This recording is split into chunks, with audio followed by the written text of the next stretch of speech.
एक औरत बेचारी दर्द से कराह रही थी, दर्द से, और जद्दा के टैक्सी ड्राइवर बेचारा, उसको कोई कस्टमर नहीं मिला तो वो रुमाल मुंह पे डाल के लेटा हुआ था। जल्दी से औरत आई उसके पास, देखिए मुझे दर्द ज़े हो रहा है, बच्चे की पैदाइश की तकलीफ, ज़रा कोई करीब के हॉस्पिटल में लेके चलो, मुझे जल्दी से इलाज के लिए जाना है। ड्राइवर ने देखा, टैक्सी ड्राइवर ने, उसने कहा भाई औरत परेशान है, पेट बड़ा। उसने जल्दी से टैक्सी खोली, आओ बहन बैठो, उसने जल्दी से बिठाया और चल दिया। जद्दा के हॉस्पिटल में लेके पहुँचा और उसमें एंट्री होती है, तुम लेके आए हो, हाँ,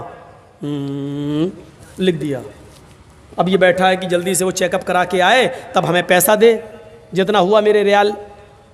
उधर पता चला साहब उसको एडमिट कर लिया गया है, अभी वो 2-3 दिन रहेगी, आप उसके साथ आए हैं? इसने कहा जी। कहा ठीक है, उसको एडमिट कर लिया गया है। और उसने सोचा कि चलो अब हम चलें, 1-2 दिन के बाद आऊँगा, देख लूँगा अगर बच्चा अच्छा पैदा, अभी इतनी जल्दी छुट्टी थोड़ी हो जाएगी, डिलीवरी का मामला है, जब गुजरूँगा तब ले लूँगा पैसा। ऐसा वो चला गया। ये घर में जैसे ही लेटा, इशा के बाद सोया, फजर की नमाज जमात के साथ पढ़ने जाता था और फजर के बाद टैक्सी चलाता था। फजर की नमाज पढ़ के जैसे ही घर आया, इसकी बीवी ब्रेड और आमलेट बना के लाई, टेलीफोन की घंटी बजने लगी इसके घर पर, क्योंकि जब रजिस्टर पे जब इसने औरत को छोड़ा तो अपने घर का मोबाइल फ़ोन और नंबर सब लिख दिया था। फ़ोन फलां बोल रहे हो जी? भोपाल के रहने वाले थे ये लोग, टैक्सी चलाते थे 20 साल से सऊदी अरब में, जद्दा में। अच्छा तुम यहाँ अपने घर पे आराम कर रहे हो? का क्या हुआ? अरे कल तुम अपनी बीवी को हॉस्पिटल में छोड़ के गए हो ना, बच्चा हुआ है लड़का, आओ और अपनी बीवी को लेके जाओ यहां से। कहता है डॉक्टर दिमाग तुम्हारा ठीक है? बीवी? अच्छा हुआ ये फोन मैंने उठाया, कहीं मेरी बीवी ने उठाया हुआ होता तो कयामत आज ही आ गई होती। कहा आ रहे हो या मैं पुलिस भेजूं तुम्हारे घर? जिस औरत को यहाँ एडमिट कराने आए हो उसने कहा वही मेरा शौहर था जो यहाँ छोड़ के गया है। मैं आ रहा हूँ, तेरा सत्यानाश जाए चुड़ैल डाइन। उसने टैक्सी चलाई और धर से चलाता हुआ चला गया। कहने लगा क्या बदतमीजी है? उसने कहा तुम मुझे छोड़ के चले गए, तुम्हें शर्म नहीं आई? मैं कितनी परेशान रही। रोना शुरू कर दिया। औरत के आंसुओं में भी बड़ी ताकत होती है। वो कहने लगा ये क्या बदतमीजी है? डॉक्टर साहब ये मेरी बीवी नहीं है। डॉक्टर साहब नोक झोंक तो सब घरों में हो जाती है, थोड़ी सी लड़ाई हो गई, हमें यहाँ छोड़ के चला गया। नहीं मैं ये बेटा अरे मेरा नहीं है, चलो अपने घर के झगड़े अपने घर में खत्म करो, चलो। उसने कहा ऐसा है चेकअप कर लो। चेकअप कहा डीएनए टेस्ट करे। ये लड़का आदमी तैयार, कहने लगा ठीक है मैं डीएनए टेस्ट करूंगा। मामला इतना बढ़ गया कि डीएनए टेस्ट की नौबत आ गई। जब इसका ब्लड निकाला जाने लगा और लड़के का ब्लड, तब औरत क्या कहती है? डॉक्टर साहब डीएनए टेस्ट कर लीजिए, लेकिन मशीन कभी कभी गलत रिपोर्ट भी दे देती है। अभी आदमी चिल्लाते हुए कहता चुप, गलत रिपोर्ट दे देती है। अभी पता चलता है 2 घंटे के बाद, 3 घंटे बाद जब रिपोर्ट आएगी, या 2 दिन 3 दिन के बाद, तब पता चलेगा। डॉक्टर साहब इसको यहीं रखिए, 2 दिन के बाद रिपोर्ट आएगी, मैं यहाँ हूँ। 2 दिन के बाद गया, डॉक्टर साहब क्या आया? डॉक्टर साहब ने कहा बिल्कुल गलत, ये तुम्हारा बेटा है ही नहीं, जाओ। वो औरत पैर पे गिर गई। डॉक्टर साहब मैंने कहा था ना कि मशीन की रिपोर्ट कभी कभी गलत आ सकती है। आई, अल्लाह की कसम यही मेरा पति है, यही मेरा हस्बैंड है, यही मेरा आदमी है। डॉक्टर कहता है औरत नकले मत दिखा, चाट। ये तो इसका बेटा है ही नहीं, साफ साफ रिपोर्ट में आ गया ये बेटा किसी और का है, इसका नहीं है। वो कहने खूब रोई। डॉक्टर कहता मेरी बहन मैं तुम्हें कैसे बताऊं, इस आदमी की रिपोर्ट इतनी डेंजर है। इस आदमी की रिपोर्ट में तो ये आया है कि ये जिंदगी में कभी बाप बन ही नहीं सकता। तुम कह रही हो कि इसका बेटा ये तो बाप बनने के लायक नहीं है। अब इस आदमी का दिमाग खराब। क्या कह रहे हो डॉक्टर? कहा तुम बाप नहीं बन सकते हो। भाई सॉरी, रिपोर्ट में हे डॉक्टर मेरे 6 बच्चे हैं, तू कह रहा बाप नहीं बन सकते? डॉक्टर बड़ा परेशान। डॉक्टर कहता है ऐसा केस मेरी जिंदगी में पहली बार आया है। अब औरत कहती देखो मैंने कहा था ना कि रिपोर्ट कभी कभी गलत हो जाती है। यह आदमी बोला चुप, ये रिपोर्ट तो सही है कि ये बच्चा मेरा नहीं है, लेकिन ये रिपोर्ट गलत है कि मैं बाप नहीं बन सकता। दोबारा करो।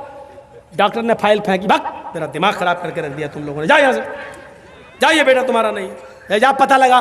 अब वो फाइल उठाई और टैक्सी में रखा और चलने लगा। बाप नहीं बन सकता, हाँ, बड़बड़ाता हुआ जा रहा है। फिर सोचता है जमील साहब, अगर ये रिपोर्ट सही है तो पता लगाओ ये खेत कौन जोत रहा है, ये बच्चे हैं किसके। सीधे घर में घुसा, टैक्सी लेके आया, मारी दरवाजे पे लात। बीवी कहती इतने गुस्से में दरवाजा खोला, उठाई चप्पल अपने पैर की 15-20 पहले मार दी। तुम तो रोज इज्जत करते थे, आज क्या हो गया तुम्हें? कस्टमर नहीं मिले, पैसेंजर नहीं मिले तो उसका गुस्सा मेरे ऊपर क्यों उतार रहे हो? कस्टमर का गुस्सा नहीं उतार रहा हूं, पहले ये बता कि ये 6 बच्चे किसके हैं।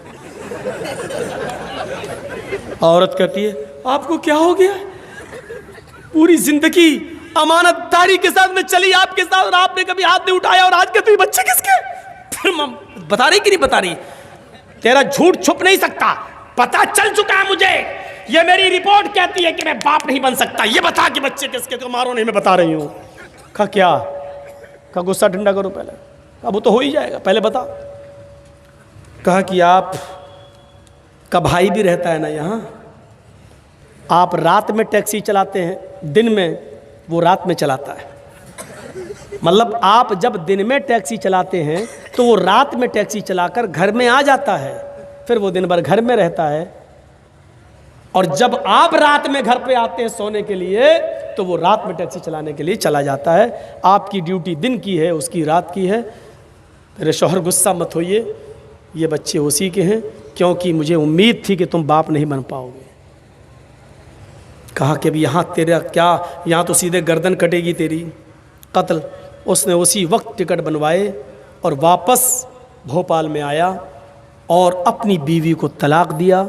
और इद्दत गुजारने के बाद कहा छोटे भाई से, जब छोटे भाई ने ही मेरी पेट में छुरी भोंक दी और जब बच्चे ही तुम्हारे हैं तो बेहतर यह है कि तुम ही इस औरत को अपने निकाह में रखो, मैंने इसको तलाक दे दी है।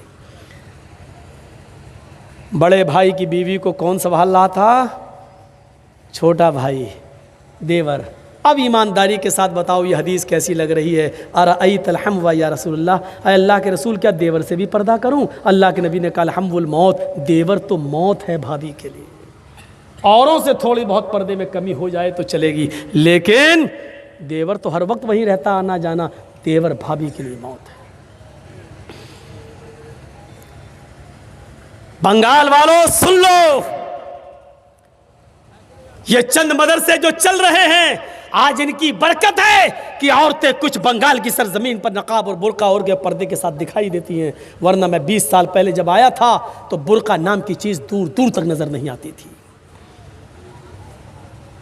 20 साल पहले जब आता था एक साथ मर्द और औरतें तालाब में नहाते थे। गुसलखाने ऐसे बने हुए नहीं थे, मौलाना जर्जिस को भी तालाब में नहाना पड़ता था। वो दिन हमने भी देखे हैं बंगाल की सरजमीन पर। और कलियाचक के इलाके में मौलवी साहब गुसलखाना बाथरूम नहीं बना, चले कहाँ नहाए? हम लोग तो तालाब में नहाते हैं, हम लोग भी नहा रहे हैं। हमारे लिए इतना होता था कि उस कोने पे तुम नहा लो, इस कोने पे औरतें नहा रही। ये चंद मदरसों की बरकतें हैं आज जो थोड़ा बहुत पर्दा दिखाई दे रहा है, लेकिन मजीद अभी पर्दे की ज़रूरत है, मजीद पर्दे की ज़रूरत है।